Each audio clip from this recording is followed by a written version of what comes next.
오늘 읽으신 말씀으로 이 여자를 보느냐는 제목으로 또 하나님 말씀 또 받으시고 은혜 받는 시간 되겠습니다. 오늘 우리가 읽은 본문 말씀은 바리새인 집에서 일어난 일인데요. 바리새인, 정확하게 말하면 시몬의 집에서 일어난 일이죠. 시몬이고 바리새인이다 그랬는데, 이 바리새인이 당시에 유명한 랍비로 소문이 난 예수님을 집으로 초청한 것입니다. 당시 문화에서 랍비를 집으로 초청했다라는 것은 무슨 의미가 있는 것이냐면은 공개적인 만찬을 가진다는 뜻이에요. 공개적인 만찬을 가진다라는 뜻이 있어서 문도 열려 있고 동네에 수많은 사람들이 그 랍비의 가르침을 듣기 위해서 나오는 것입니다. 그러니까 바리새인이 예수님을 랍비여 이러면서 예수님을 집으로 초청했으니까 동네에 많은 사람들이 그 집에 나와서 저분이 뭐라고 말씀하시는지 그분의 가르침을 듣기 위해서 모였다, 이렇게 상황을 알 수가 있는 것이죠. 그 모인 많은 마을의 사람 중에서 한 여인이 등장하는 것을 볼 수가 있는데요. 성경은 이 여인에 대해서 이렇게 말하죠. 37절 말씀에 같이 읽어볼까요? 그 동네에 지뢰를 지은 한 여자가 있어, 이렇게 말하고 있어요. 그 동네에 죄를 지은 한 여자가 있다, 이렇게 말하고 있는데요. 보통 여러분, 언어라는 것은 이제 번역이 되면서 그 언어에 감추어진 그 언어의 생생한 뜻이 번역이 되다 보면은 의미가 좀 퇴색되는 경우가 있죠. 하나님의 말씀은 살아있고 우리의 관절과 골수를 쪼갠 또 말씀이지만, 그런데 우리가 좀 원어를 면밀하게 살펴볼 때 그 원어에서 드러내고는 풍성한 뜻이 좀 있는 것을 알 수가 있습니다. 그래서 우리가 읽은 말씀에 그 동네에 죄를 지은 한 여자가 있어, 이렇게 하고 있는데요. 좀 헬라어 원어를 보면은 좀 풍성한 뜻을 볼 수가 있는데, 어떻게 읽는 거냐면은 여러분, 저런 글자가 있구나, 이렇게 생각을 하시면 돼요. 어떻게 읽으냐면 헤티스 에넨테 폴레이 하마르톨로스, 이렇게 읽어요. 성경 언어입니다. 성경 언어인데 이 헬라어를 직역을 하게 되면, 이 성경의 이제 번역이 아니라 직역을 하게 되면 어떤 의미를 가지게 되냐면 이런 의미가 돼요. 그 도시에서 죄인이었던 여자다, 이렇게 말해요. 그 도시에서 죄인이었던 여자다, 이런 뜻을 가지고 있는데요. 여기서 주목해서 볼 것은 무엇이냐면, 저와 여러분이 금방 헬라어 원어로 37절 말씀을 봤는데 그 중에 어떤 말이 있냐면 엔테폴레이라는 말이 있어요. 엔테폴레이. 이것이 무엇이냐면 그 도시에서라는 뜻이 있거든요. 그 도시에서라는 뜻이 있는데, 그 도시에서라는 표현은 그냥 우리가 이렇게 성경을 읽을 때 단순히 죄를 지은 한 사람이다, 이렇게 읽고 넘어갈 수가 있는데요. 헬라어 원문에서의 주고 있는 그 언어에서의 풍성한 의미는 무엇이냐면 그 도시에서 죄인으로 모든 사람이 알고 있다, 이런 뜻을 가지고 있어요. 그러니까 우리 성경에는 그 동네에 죄를 지은 한 여자가 있다, 이렇게 말을 했잖아요. 근데 원어 성경에서 보면은 어떤 의미를 가지고 있냐면 그 도시에서 이 여자가 죄인인 것을 모르는 사람이 아무도 없다, 이런 뜻을 가지고 있어요. 아주 그냥 마을 중심의 단위잖아요. 마을 중심의 사회잖아요. 그 마을 모든 사람들이 이 여인이 죄인인 것을 알고 있다는 걸 말하고 있는 것이죠. 이 여인이 부끄러움을 무릅쓰고 모든 사람이 죄인인 것을 알고 있는데 이 바리새인의 집에, 율법 교사의 집에 들어왔다, 이것을 말하고 있는 것이거든요. 그런데 이 여인이 예수님 앞에, 예수님이 이 시몬의 집에 왔다라는 이야기를 듣고, 우리가 읽은 말씀에는 없지만 동일한 사건을 기록하고 있는 요한복음 말씀을 보면은 나드 한 옥합을 가지고 왔다, 그런데 그게 얼마의 가치가 있냐면 300데나리온의 가치가 있다, 이렇게 말합니다. 그러니까 1데나리온이라는 건 노동자 한 명의 품삯인 것이니까 300데나리온이라는 것은 노동자 한 명의 1년 연봉인 거죠. 그 연봉을 예수님께 가지고 나왔다라는 것을 성경에서 말하고 있거든요. 무슨 일이 있었기에 그 많은 것을 가지고, 그 큰 것을 가지고 주님께 나왔는가, 우리가 오늘 말씀을 통해서 좀 살펴보고요. 예수님께서 오늘 사건 속에서 무엇을 말하냐면은 바리새인 시몬에게 누가복음 7장 44절을 보면 이런 말씀하시거든요. 예수님께서 이 여자를 보느냐 이렇게 그 시몬에게 말해요. 이 여인이 어떤 여자인지 보느냐? 이 여인이 무슨 일을 하는지 보느냐? 이걸 묻고 있거든요. 그러면서 동시에 오늘 말씀 받는 우리에게도 말씀하시는 거야. 너희가 이 여인을 보느냐? 이 여인이 하나님 앞에서 어떤 태도를 취하고 있는지 너희는 보고 있느냐? 이런 의미를 동일하게 주고 있는 것이죠. 이 말 속에 무엇이 있는가 우리가 함께 살펴보도록 하겠습니다. 먼저 한 여인이 예수님 앞에 나와서 어떤 행동을 취하였는가 같이 한번 보기를 원하는데요. 38절 말씀을 보면은 이렇게 말하고 있어요. 같이 한번 읽어보겠습니다. 예수의 뒤로 그 발 곁에 서서 울며 운물로 그 발을 적시고 자기 털로 닦고 그 발에 입 맞추고 향유를 부으니 이렇게 말하고 있거든요.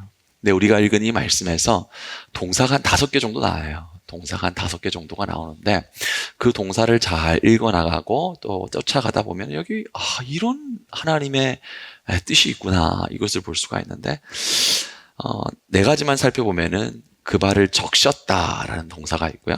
머리털로 어떻게 했죠? 닦았다. 식사하시고 졸리시죠? 제가 안 졸리도록 질문을 잘 할 테니까 대답들 다 하세요. 대답하면 안 졸립니다. 머리털로 닦았다. 그 발로 입 맞췄다. 그리고 향유를 부었다. 이렇게 4가지 동사가 있는 걸 볼 수가 있어요. 그런데 이 동사의 시제를 보면은 여인이 예수님 앞에서 어떻게 행동을 했는지가 볼 수가 있는데요. 좀 보면은 이렇게 볼 수가 있죠. 적시고라고 제가 말을 했는데 이 적시고라는 게 보면은 이제 이것도 원문으로 좀 봐야 돼요. 적시로 보면은 뭐라고 읽냐면은 에브레켄이라고 있거든요. 에브레켄인데 여러분 시제가 뭐죠? 미알료 시제. 아니 목사님 왜 저런 거 자꾸 가지고 나오나 그럴 수 있는데 여러분 제가 굉장히 섬세해요. 굉장히 섬세해서 성경 한 구절을 봐도 도대체 이게 무슨 의미가 있는지 주님께서 어떤 말씀을 하시려고 그러는지 굉장히 깊이 보려는 하나님 성향을 주셨어요. 송명희 시인이 그런 찬양했던 거 기억나시나요?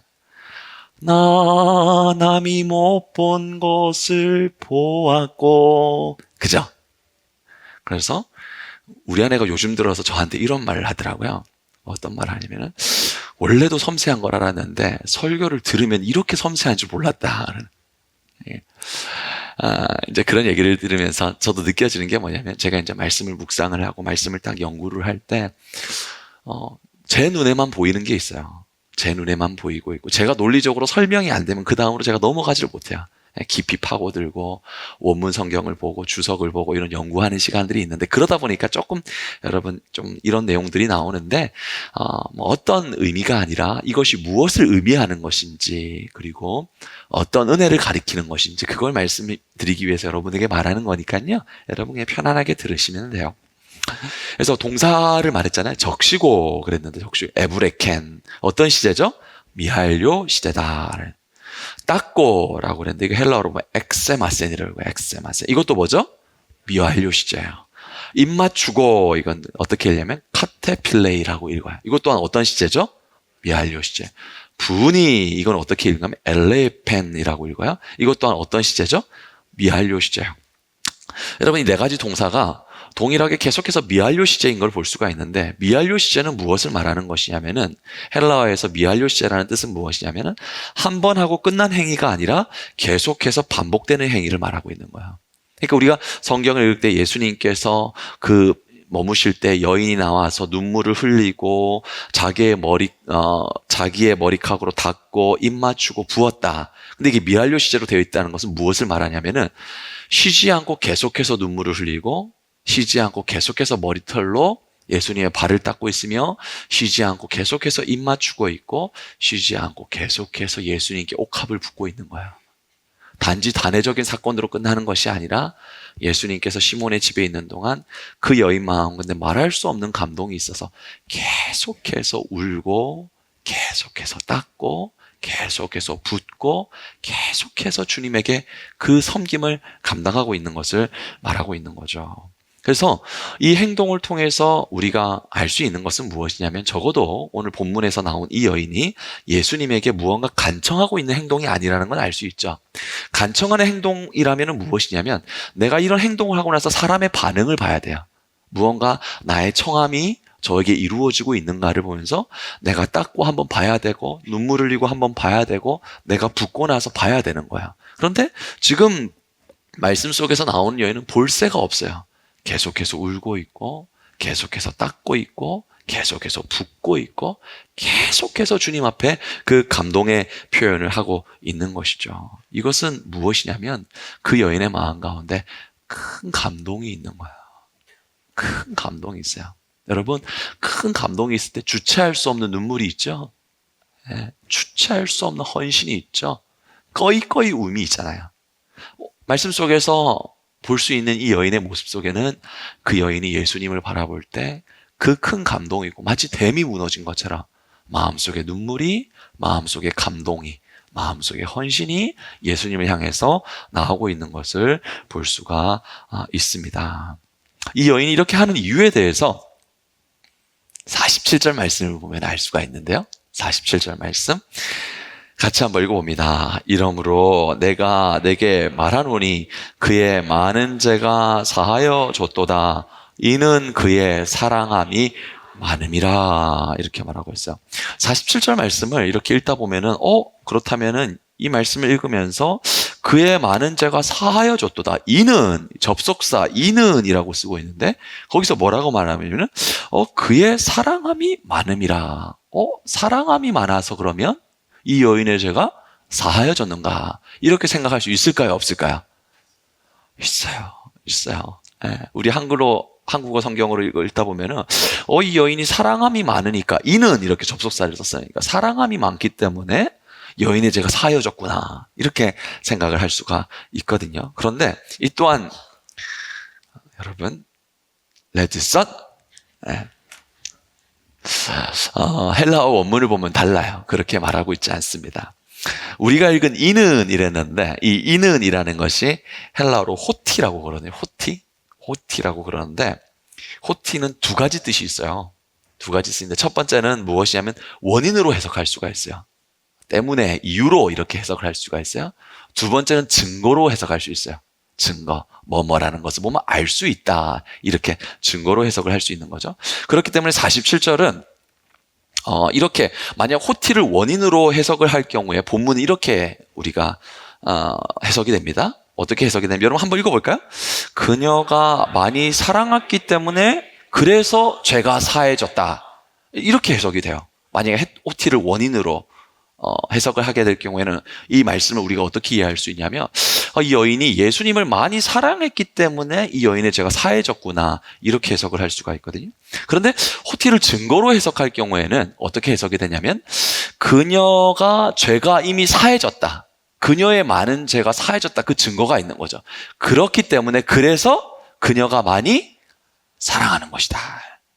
이렇게 해석을 할 수가 있어요. 그러니까 여러분 완전히 달라요. 뭐가 다르냐면은 만약에 그거를 원인으로 해석을 하게 되면 어떻게 해석이 되냐면 사랑이 먼저이고 용서가 뒤따라오는 거죠. 먼저 사랑하면 용서가 뒤따라오는. 박종숙 권사님 오늘 기도 너무 은혜롭게 하셨어요. 그렇죠? 사랑하면 은혜가 따라온. 사랑하면 용서가 따라올 거예요. 용서하면 사랑이 따라올 거야. 이제 이름 한번 불렀으니까 다들 긴장하실 수밖에 없죠. 여러분 복음은 무엇일까요? 사랑하면은 사랑이 먼저이고 용서가 뒤따라오는 걸까요? 용서가 먼저이고 사랑이 뒤따라오게 되는 것일까요? 어느 쪽이 맞는 것일까요? 여러분 예수님의 용서가 먼저일까요? 여인의 사랑과 헌신이 먼저일까요? 이것에 대해서 성경은 우리가 잘 알 수 있도록 말씀 속에서 알려주고 있죠. 41절에서 43절까지의 말씀을 보면은 두 빚진 자의 비유가 나오고 있는 것을 볼 수가 있어요. 어떤 이야기가 나오고 있냐면 한 사람에게 두 사람이 빚을 졌습니다. 한 사람은 500데나리온 빚을 졌고 한 사람은 50데나리온 빚을 졌어요. 여러분 500데나리온이라고 그랬으니까 1데나리온이 노동자 한 명의 하루 품삯이라 그랬잖아요. 500데나리온은 어느 정도가 되냐면은 무려 2년에 가까운 그 품삯이 되는 거예요. 연봉 곱하기 뭐죠? 사은서 가세요. 연봉 곱하기 2죠. 그죠? 연봉 곱하기 2, 500데나리온. 50데나리온은 월 곱하기 2. 야, 대단하세요. 대단하세요. 이 어려운 것들을 정혜경 권사님 피곤하시죠? 그래요. 여러분, 500데나리온 빚진 자가 있고 50데나리온 빚진 자가 있습니다. 그런데 채권자가 둘 다 탕감을 해주거든요. 둘 다 그 빚을 탕감을 해줘요. 그러면서 예수님이 시몬에게 물으십니다. 뭐라고 물으시냐면 7장 42절 말씀에 이렇게 물으세요. 같이 읽어보겠습니다. 둘 중에 누가 그를 더 사랑하겠느냐. 여러분, 500데나리온 탕감받은 사람이 있고 50데나리온 탕감받은 사람이 있는데 둘 중에 누가 더 사랑하겠습니까? 많이 탕감받은 자가 사랑하는 거예요. 그래서 시몬이 뭐라고 대답하냐면 7장 43절에 이렇게 말하는 것이죠. 같이 읽습니다. 시몬이 대답하여 이르되 내 생각에는 많이 탕감을 받은 자니이다. 그래서 복음이 무엇인지를 주님께서 이 비유를 통해서 오늘 말씀을 통해서 말씀해 주시는 것인데 복음의 구조는 뭐냐면요. 먼저 빚이 있어요. 빚이 있는데 이 빚을 뭐 해주냐면 탕감해 주는 거예요. 도식 한번 보여주시겠어요? 빚이 있죠? 비추이는 빚이 아니라 빚진 거. 쉽게 말해 사채돈. 빚졌어요. 빚졌는데 그 빚을 어떻게 하는 거죠? 탕감. 받을 수 없는 은혜를 받았잖아요. 그러면 무엇으로 이어지게 된다고요? 사랑으로 이어지게 된다는 것입니다. 주님께서는 무엇을 알려주냐면은 용서가 먼저다. 그리고 사랑은 뭐라? 열매다. 우리 교회는 왜 이렇게 사랑이 없을까? 이렇게 말하면 안 돼요. 이게 보이면 어떻게 해야 돼요? 그럼 먼저 내가 가서 용서해야지. 그럼 사랑이 뭘로 따라와요? 열매로 따라오게 돼요. 할렐루야. 여러분, 주님이 우리를 용서하신 걸 깨달으면 어떻게 돼요? 사랑하게 돼요. 사랑. 용서의 복음, 은혜의 복음을 전하는 가운데 성령님께서 여러분이 얼마나 여러분을 용서하시는지, 얼마나 품어주신지를 깨달으면 어떤 열매로 나온다고요? 사랑이라는 열매로 나오게 돼요. 여러분, 우리 주님이 교회 주인이시죠? 주님이 여러분을 얼마나 용서하시는지 아십니까? 주님이 여러분을 얼마나 용납하는지 아십니까? 왜 그러냐면 그 열매가 교회 안에서 향기로 진동되기를 원해요. 그래서 그 용서의 열매, 그 사랑의 열매가 우리 루디아 전도회를 통하여서 교회 내에 누구에게든지 하나님이 먼저 용서해 주셨고 그 용서의 열매로 말미암은 사랑이 교회 안에 풍성하기를 원하시는 것이죠. 그래서 이어서 주님께서 47절 후반부에서 이렇게 말씀하시는 거예요. 같이 읽습니다. 사함을 받은 일이 적은 자는 적게 사랑하느니라. 여러분 어때요? 여러분 사함을 받은 일이 적습니까? 사함을 받은 일이 크십니까? 사함을 받은 일이 큰 사람은 크게 사랑하게 돼 있어. 우리 주님께서 우리의 어두운 눈을 밝혀주셔서 우리의 죄가 얼마나 흉악한지, 그럼에도 주님께서 얼만큼 우리를 포기하시지 않는지, 신앙생활을 해가면 해갈수록 그 깊이를 깨달으면 우리 안에 사랑이 열매로 나오는 사랑합니다. 주님이 나를 사랑하신 것처럼 사랑합니다. 예수님 당시에 종교 지도자들은요, 어떻게 말했냐면은 바리새인들은 이렇게 말했어요. 너희가 먼저 깨끗해져야 돼. 너희가 먼저 깨끗해져야 돼. 그러면 하나님이 너희를 받을 거야. 이거는 종교예요. 이거는 율법이에요. 너희가 먼저 깨끗해져야 돼. 너희가 먼저 깨끗해지면 사함을 받을 거야. 근데 예수님은 그렇게 가르치지 않으세요. 예수님이 어떻게 말하죠? 수고하고 무거운 짐진 자들아 다 내게로 오라. 더러운 것 그대로 다 내게로 오라. 오물 묻은 그대로, 연약한 그대로 다 내게로 나오라. 내가 너희를 쉬게 하리라. 이 여인은 큰 사함을 받았던 거예요. 큰 은혜를 받았던 거예요. 쉬지 않고 울 수밖에 없었고 그 흐른 눈물을 닦을 길이 없어서 자신의 머리카락을 풀어 헤쳐서 예수님의 발을 닦을 수밖에 없었고, 그리고 그 귀한 옥합 300데나리오라는 그 귀한 옥합을 예수님 발 앞에 깨뜨려서 부을 수밖에 없었어요. 왜냐? 받은 은혜가 크니까. 받은 은혜가 크니까. 여러분, 우리가 주님 앞에 받은 은혜가 많이 커서 주님을 향한 사랑을 고백하고 그 사랑의 향기가 진동하여서 이 시대를 살리는 하나님의 군사된 교회, 군사된 성도, 우리 군사된 루디아 여전도에 되기를 주의 이름으로 축원합니다. 여인은 지금 눈에 보이는 것이 예수님밖에 보이지 않아요. 예수님밖에 보이지 않고 그분의 용서, 그분의 사랑, 그분의 은혜밖에 보이지 않아요. 근데 반면에 오늘 말했잖아요. 바리새인 시몬의 집이다 그랬는데 이 바리새인 시몬의 눈에는 무엇이 보이는가죠. 그 눈에는 무엇이 보이는가? 사함을 받은 자는 주님의 사랑과 용서가 보이는데 그럼 율법 교사라고 하는 구약 성경에 정통했던 바리새인 시몬의 눈에는 뭐가 보이는가? 39절 말씀을 보면 이렇게 말하고 있어요. 같이 한번 읽어보겠습니다. 예수를 청한 바리새인이 그것을 보고 마음에 이르되 이 사람이 만일 선지자라면 자기를 만지는 이 여자가 누구며 어떠한 자 곧 죄인인 줄을 알았으리라. 지금 시몬의 눈에는 이제 렌즈가 옮겨졌어요. 카메라가 옮겨졌어요. 시몬을 비추고 있는데 시몬의 눈에는 뭐가 보이냐? 무서움과 날카로움밖에 없어요. 그래서 뭐밖에 안 보이냐면은 예수님은 이 여인을 볼 때 수고하고 무겁고 이 여인을 안아줘야 되고 긍휼히 여겨야 될 것밖에 보이지 않는데 바리새인 시몬의 눈에는 뭐밖에 안 보이냐면 이 여인이 과거에 아까 제가 처음에 서두에 말씀드렸죠. 도시에서 모든 사람이 알 만큼 큰 죄를 저지른 사람으로밖에 보이지 않는 거예요. 여러분 동일한 장소에 있는데 어떤 사람 눈에는 긍휼이 가득하고 어떤 사람의 눈에 그 사람의 과거밖에 보이지 않는 거야. 그 사람이 과거에 얼마나 죄를 지었는지 얼마나 큰 죄인인지 시몬의 눈에는 그거밖에 보이지 않는 거예요. 시몬은 과거에만 초점을 맞추고 있죠. 그 사람이 어떻게 살아와 있는지에만 초점을 맞추고 있는 것입니다. 그리고 또 이어서 그렇게 말하고 나서 예수님을 향해서 말하거든요. 예수님을 향해서 말하기를 우리가 읽은 말씀에도 있는 것이지만 39절 말씀을 다시 한번 읽어보시면 예수님을 향해서 이렇게 말해요. 같이 읽어볼게요. 이 사람이 만일 선지자라면 자기를 만지는 이 여자가 누구며 어떠한 자 곧 죄인인 줄을 알았으리라. 그러니까 이 바리새인 시몬이 예수님을 초청한 의미가 무엇인지를 이 말씀 속에서 우리가 따라 나가면서 알 수 있는 것을 볼 수가 있는데 바리새인 시몬은요 예수님을 초청할 때 무엇으로 초청했냐면 이 사람이 정말 참 선지자인가? 거짓 선지자인가? 이것을 구분하기 위해 예수님을 초청했던 거예요. 그러니까 그때 당시에 참 선지자라면 여러분 바리새인 시몬은 구약에 아주 능통한 사람이에요. 능통한 사람이 구약의 율례는 무엇이냐면 부정한 것이 정결한 것에 닿게 되면은 정결한 것이 부정한 것에 오염이 됩니다.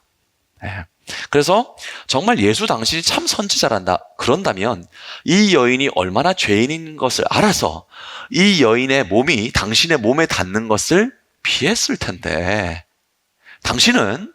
당신이 이 여인의 손과 발이 당신 몸에 닿는 것을 피하지 않았기에 당신 거짓 선지자 아니냐 이 얘기를 하고 있는 거거든요. 여러분 구약 성경에서는 정결한 것과 부정한 것의 대결에서 무엇이 승리를 거두게 되냐면은 부정한 것이 승리를 거두게 됩니다. 어떤 말씀인지 아시겠죠? 그래서 이 시몬의 생각대로라면은 죄인의 부정함이 예수님을 만지면 그 부정함이 예수님에게 옮겨지는 거예요. 그러니까 당신은 참 선지자가 아니다라는 거죠. 왜냐면은 우리가 알고 있는 성경대로라면은 그 부정함이 당신한테 옮겨지는데 당신은 피하지 않고 있기 때문에 당신은 참 선지자가 아닌 것이 아니요. 이것을 지금 시몬은 말하고 있는 것이거든요. 그런데 여러분 시몬이 몰랐던 게 있어요. 여러분 저 보세요. 넥타이 무슨 색이죠? 빨간색. 여러분 시몬의 눈에는 뭐가 있냐면 시몬의 눈에는 날카로움밖에 없어요. 죄를 찾아내는 것밖에 없어요. 그런데 시몬은 그거는 몰랐어요. 예수님이 구약의 율법을 완성시키는 분임을 몰랐어요. 예수님은 어떤 분이냐? 여러분 예수님은 구약의 모든 정결 예식을 완성시키시는 분이십니다. 모든 정결법을 성취하시는 분이 예수님이세요. 그래서 예수님이 오심으로 말미암아 복음의 시대가 열림으로 말미암아 어떤 일이 벌어지게 되느냐.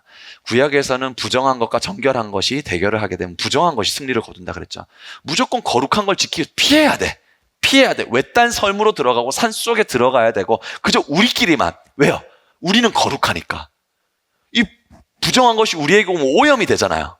그러니까 무조건 피해야 되고 숨어야 되고 우리끼리만 해야 되는 거예요. 이게 구약의 정결 예식이란 말이에요. 그런데 예수님은 이 모든 것을 성취하시고 이루시고 뛰어넘으시는 분이야. 그게 바로 뭐냐? 복음이라는 거야. 복음. 이 복음은 어떻게 이루어지게 되느냐? 그래서 여러분, 구약에서는 나병 환자가 가까워져요. 부정한 사람이 가까이 오면 무조건 어떻게 돼요? 피해야 되는 거예요. 여러분, 이 구약스러운 교회가 있어요. 저 사람이 오면 어떤 사람인가? 그것을 보려는 교회가 있어. 절대 그러면 안 돼요. 구약에 묶여있는 교회고 예수 그리스도 생명 복음에 묶여있는 교회가 아니에요. 잘 보세요. 예수님에게 나병 환자가 왔을 때 어떤 일이 일어났는가? 마가복음 1장을 보면은 마가복음 1장을 보면 여러분 보기 편하게 가지고 왔어요. 좋으시죠? 제가 보기 좋게 해드리니까 제가 다 만드는 거예요. 제가 다 만들어서 방송실에 주는 거예요. 얼마나 열심히 하신지 아시겠어요? 잠도 못 자요, 여러분. 이렇게 좀 얘기해도 되죠? 사랑하면 애교 부려도 되잖아요. 보세요. 마가복음 1장 41절을 보면은 여러분 나병 환자가 나와요. 나병 환자. 나병 환자가 예수님이 나병 환자를 만지거든요. 그렇다면은 그 여러분 부정하고 더러우니까 그 부정함과 더러움이 예수님에게 오염이 되는데 예수님이 오심으로 말미암아 나병 환자와 예수님과의 접촉이 이루어지게 되는데 어떻게 됐죠? 나병 환자가 정결해진 거예요. 여러분 이게 복음이에요. 또 볼게요. 여러분 죽음과 그리고 구약 성경에서는 여러분 지금 우리 공동체 성경 읽기로 이제 출애굽기 읽고 있는데 조금 이제 레위기 조금만 자세히 읽다 보면은 모든 부정한 것으로부터 피하라 이렇게 계속 말씀하고 있는 것을 죽은 시체를 만지지 마라. 장사 지낸 자가 있으면 7일 동안 성 밖에 성진 밖으로 내보내라 이런 게 있거든요. 왜냐하면은 죽음의 기운이 정결한 것을 오염시키기 때문에 그렇습니다. 그런데 복음이 열리게 됐고 예수님이 오시게 됐는데 어떤 역사가 나타나게 되느냐.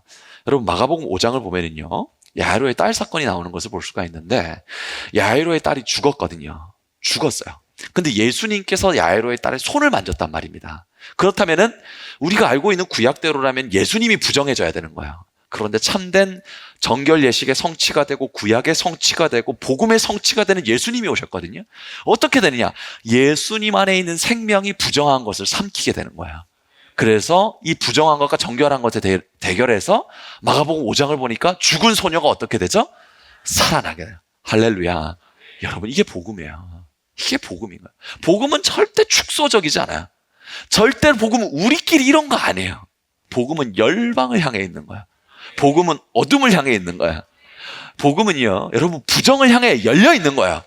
여러분 복음이 있는 교회는 두려움이 없어요. 근데 복음이 없으면 뭐가 되는지 알아요? 두려워요. 지켜야 될 게 많거든요. 근데 복음이 있으면은 지키고 뭐 할 게 없어요. 복음 자체가 닿는 곳마다 생명의 역사이기 때문에 그런 거야. 혈루증 여인을 한번 볼까요? 피가 몸 밖으로 새는 병. 구약을 보면은 피가 특별히 여인들에게 그런 기간이 지날 때 너희가 짐 밖에 머물러라. 처음 듣습니까? 이제 공동체 성경 읽기 들으면 나아요. 잘하고 있어요? 제가 여러분 목사님께 보고를 다 받고 있거든요. 1교구 몇 명, 2교구 몇 명, 3교구 몇 명. 목사님들이 확인도 안 해보고 보고하는지는 난 모르겠지만 제가 그것까지 물어보면은 너무 무서운 목사님이죠. 나는 복음적인 목사님이니까 웬만하면 좀 눈 감아주고 이제 우리 부목사님 또 듣고 있다가 목사님 안 저런데 또 그렇게 말할 수도 있는데 여러분 몸 밖에 피가 새게 되면은 부정하다 그랬단 말이에요. 근데 혈루증 여인과 예수님이 접촉이 돼요. 예수님께 접촉이 되면은 그 여인에게 있는 부정함이 구약대로라면은 예수님께 오염이 돼야 되거든요. 정결한 것에 오염이 돼야 되거든요. 근데 예수님과 이 여인의 접촉 가운데 어떻게 되냐면 마가복음 29절을 보니 이렇게 돼 있단 말이에요. 여인이 예수님의 옷자락을 만졌잖아요. 어떻게 됐죠? 12회의 질병이 끝나게 되었대. 할렐루야. 여러분 이게 복음입니다. 시몬은요 자기가 알고 있는 지식으로 무엇이 틀렸는지 여러분 그러지 마세요. 제발 그러지 마. 알려면 제대로 아세요. 새벽 예배도 나오고 금요기도에도 나오고 주일 말씀도 듣고 목사님 주일 오후도 좀 계속 저도 좀 살려주세요. 여러분, 이 연구를 하고 설교 한 편을 만들려면 몇 시간 걸리는 줄 아세요? 몇 시간 걸릴 거예요, 백합승 원사님. 근데 목사님, 내가 준비 안 해봤는데 어떻게 알아요? 우리 간사님 저 뒤에 있네. 이제 내 삶을 보죠. 간사님, 제가 사무실에서 어떻게 살아요? 거의 쓰러져 있지는 않고, 그저 목사님 말씀과 씨름만 하고 있죠. 그죠? 목사님, 말씀 좀 자주 전해주세요. 여러분, 제가 오래 있으면 많이 전해줄 수 있으니까 너무 많이 요구하지 마세요. 쓰러질 것 같아. 여러분, 보세요. 이거 다 연구해서 오는 거예요. 그냥 오는 거 절대 아니에요. 그냥 오는 거 절대, 성경 읽고 오는 것도 아니에요. 얼마나 치열한 준비가 있는지 아십니까? 여러분은 복 있는 사람. 저도 은혜 받은 사람. 그래요. 그래서 여러분, 예수님의 정결함, 예수님의 거룩함이 모든 부정함을 삼키는 거죠. 그래서 크레이크 볼룸버거라는 신학자는 이것을 무엇이라고 그랬냐면은 전염되는 거룩함이다. contagious holiness라 그랬어요. 청년들 하나 있나? 그래. contagious holiness, 전염되는 거룩함이다. 좀 쓰게 해주세요. 연구한 거 안 쓰면 아깝잖아요. 전염되는 거룩함이다. 전염되는 것. 예수님의 거룩함이 전염되는 것이다. 여러분, 구약은 정확히 뭘 말하고 있냐? 구약과 예수님의 차이를 볼 수가 있는데, 구약은 여러분 부정함이 정결함을 이기죠. 근데 예수님은 어떻게 됐죠? 거룩함이 부정함을 이기는 것입니다. 여러분, 참 중요한 게 있어요. 제가 쭉 말씀을 드렸는데, 교회에 시몬의 논리가 적용되는 교회가 있어요. 그저 무슨 죄를 지었는지, 어떤 과거를 가지고 있는지 그저 그냥 현미경처럼 살펴보려고 그러고, 그 죄인과 거리를 둬야 된다. 시몬과 같은 논리를 가진 교회예요. 그 교회는 어떤 교회냐? 분명히 말씀드릴게요. 거기는 생명이 없어요. 여러분, 그런 신앙 생명 없어요. 생명의 역사가 없기 때문에 은혜의 역사도 없고, 거듭남의 역사도 있고, 생명이 잉태되는 역사도 없어요. 거기는 뭐가 있냐면 연약한 인간의 한계를 감추기 위한 무서운 것밖에 없어요. 시몬의 논리가 작동되는 교회. 그런데요, 시몬의 논리가 작동되는 교회가 아니라 복음이 있는 공동체가 있어요. 예수님이 있는 공동체가 있다고 해요. 예수님이 있는 공동체가 있으니까 그 삶에서 넘어지고 연약하고 변화되지 않아도 주님 품에 수고하고 무거운 짐을 그대로 가지고 와요. 오는데 예수님께서 변화시켜 주시는 거야. 내 힘으로 내가 정결해지는 게 아니라 그저 예수님 품에 와서 찬양하고 말씀 듣고 기도하는데 그분의 성령이 나를 변화시켜 주는 거야. 그것이 바로 무엇이냐면 전염되는 거룩함이라, contagious holiness라고 하는. 여러분, 우리 교회가 이게 있기를 축원합니다. 예수님이 주인 되시는 교회. 제가 예수님 닮아야 되잖아요. 할렐루야? 그런데 여러분, 제가 딱 예수님을 닮아야 되지만 제가 유다의 사자처럼 강인함도 있어야 돼요. 그래야 돼요. 우리 성도분들이 이해를 해주셔요. 목사님처럼 온유함도 있지만, 정 비둘기 같은 온유함도 있지만, 목사님 사자의 심장처럼 강인함도 있어야 된다. 왜 그런지 아십니까? 왜 그래야 되냐면은 바로 공동체 가운데 예수님이 주인 될 수 있도록 제가 바로 이끌어 나가야 되기 때문에. 양떼들은 잘 몰라요. 양떼들은 잘 몰라요.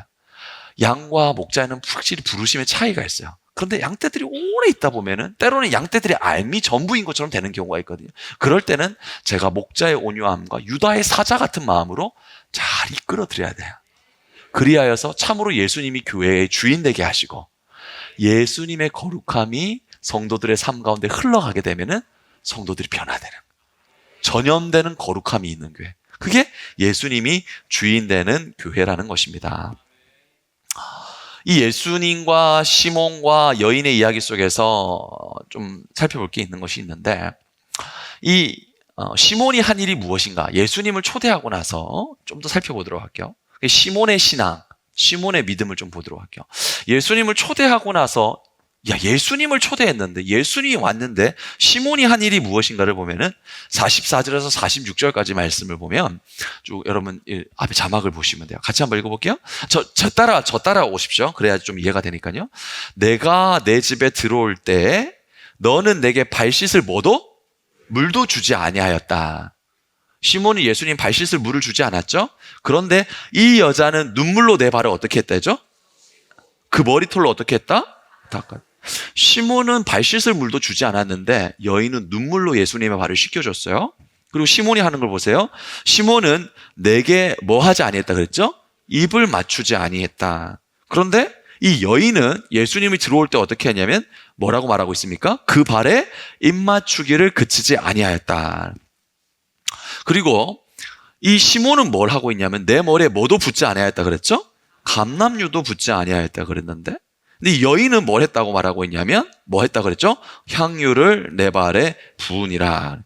여러분, 당시 문화를 좀 이해할 필요가 있는데, 당시 유대 문화에서 손님을 집에 모셨을 때 세 가지 기본 예우가 있어요. 세 가지 기본 예우. 그것이 무엇이냐면 첫 번째가 뭐냐면 발을 씻을 물을 제공하는 게 첫 번째 예우입니다. 손님에 대한 존경이죠. 그리고 두 번째는 손님에 대한 존경이 인사에 입맞춤을 하는 거예요. 그리고 세 번째는 무엇이냐면 머리에 기름을 붓는 거예요. 그러니까 발 씻을 물을 주는 거, 인사에 입맞춤을 하는 거, 머리에 기름을 붓는 것은 무엇이냐? 손님을 향한 기본적인 환대인 거예요. 근데 우리가 같이 읽었지만 바리새인 시몬은 그 세 가지 중에 하나라도 한 게 있습니까? 없습니까? 없어요. 이것은 무엇이냐면 예수님을 향한 의도적인 모욕이에요. 의도적인 모욕인 거예요. 그래서 이 중동 문화 전문가인 케네스 베일리가 중동의 눈으로 본 예수라는 책에서 이것에 대해서 이렇게 말을 했거든요. 같이 한번 읽어볼게요. 이것은 실수가 아니라 의도적인 모욕이다. 시몬은 예수님을 초대해놓고 기본적인 예우조차 하지 않았다. 시몬은 예수님을 왜 초대했냐면 예수님을 존경해서 초대한 게 아니에요. 예수님이 진짜 선지자인지 아닌지 시험하려고 초대한 거예요. 그래서 예수님에 대한, 손님에 대한 기본 예우도 생략한 것입니다. 시몬은 어떤 모습이냐면 예수님 향해서 어떤 태도를 가지고 있냐면, 여러분, 우리 안에 혹시라도 이런 모습이 있으면 안 돼요. 팔짱 끼고 지켜보고 있는 거예요. 어디 한번 해보세요. 당신이 진짜 선지자인가? 이게 시몬의 자세예요. 예배당에 앉아있지만 마음은 판단석에 앉아있는 거. 여러분, 절대 이러면 안 돼요. 절대 시몬의 신앙을 가져서는 안 돼요. 우리 주님께서 이 자리에 임재해 계시잖아요. 제가 그런 이야기 많이 듣거든요. 저도 참 감사한데 근래 들어서 우리 성도들이 그래요. 목사님, 교회에 오는 게 너무 좋아요. 우리 일부 예배 때 오셨다 가시는 분들인데 목사님, 말씀이 너무 기다려져요. 여러분, 그런 마음으로 오셔야지. 시몬의 마음으로 네가 정말 참된 선지자인지 아닌지 내가 한번 지켜보겠어. 팔짱 끼고 지켜보는 거. 그거는 여러분, 유다서 말씀을 보면은 유대교를 향해서 마귀의 회라 그러거든요. 마귀가 그렇게 하는 거예요. 마귀가 그렇게 하는 거야. 유대의 회라, 유대교의 회라. 여러분, 그 팔짱 끼고 어디 한번 지켜보자. 절대 예수님을 향한 태도가 될 수 없어요. 절대로 그럴 수가 없어요. 자, 이 여인이 예수님을 향한 태도를 어떻게 했는지를 한번 보자고요. 여러분, 시몬은 팔짱 끼고 예수님을 향한 기본적인 예우도 갖추지 않고 어디 한번 해보자. 너 어디 한번 지켜보겠다. 이런 태도였잖아요. 바리새인 시몬. 그런데 이 여인은 예수님을 향해서 어떤 태도를 취하였는가? 시몬이 물을 주지 않을 때 이 여인은 뭐로 그분의 발을 씻겼죠? 눈물로 발을 씻겼단 말이에요. 시몬은 예수님을 향해서 입 맞추지 않았는데 여인은 쉬지 않고 그의 입을 어디에 맞추었죠? 발에 맞추었어요. 시몬은요, 예수님을 향해서 감람유를 붓지 않았잖아요. 그런데 여인은 감람유가 아닌 자기 인생의 전부와도 같은 무엇을 깨뜨렸죠? 향유를 깨뜨렸잖아요. 여러분, 이게 정말 예수님을 바라보는 우리 유디아 전도의 태도가 돼야 되는 줄로 믿습니다. 예수님을 바랄 때 늘 울어도 뭐죠? 못 갚을 줄 알아. 웬일인가, 웬 은혜인가. 여러분, 이 마음으로 주님을 예배 드릴 때 이 마음으로, 사랑하는 여러분, 절대 그런 태도 가지지 마세요. 어디 한번 지켜보자. 여러분, 그거는 육신의 마음이요, 육신은 마귀에 속한 것입니다. 우리 예수님 그런 분 아니잖아요. 여러분 잘 보세요. 한번 잘 보세요. 우리 오예배니까. 보세요. 여러분, 예배를 사람한테 드립니까? 하나님한테 드립니까? 김현선 목사 예배 인도자죠. 그죠? 저는 예배 인도자잖아요. 저는 예배 인도자일 뿐이지 우리는 예배를 하나님 앞에 드립니까? 김현선 목사를 바라보며 드리는 겁니까? 하나님 앞에 드리는 겁니다. 그러면 그 하나님께서 예배 인도자로 세웠는데 그 사람을 향해서 어디 하는지 한번 지켜보자. 팔짱 끼는 것. 여러분, 이게 시몬의 태도라고요. 주님께서 오늘 뭐라고 말했죠? 이 여인을 너희가 보느냐. 우리에게 하신 말씀. 너희 이 여인의 헌신, 이 여인의 중심. 눈물로도 갚을 수 없는 줄 알아서 그 눈물로 예수님의 발을 씻기우고 쉬지 않고 발을 씻기우고 여러분 그 당시 문화에서 우리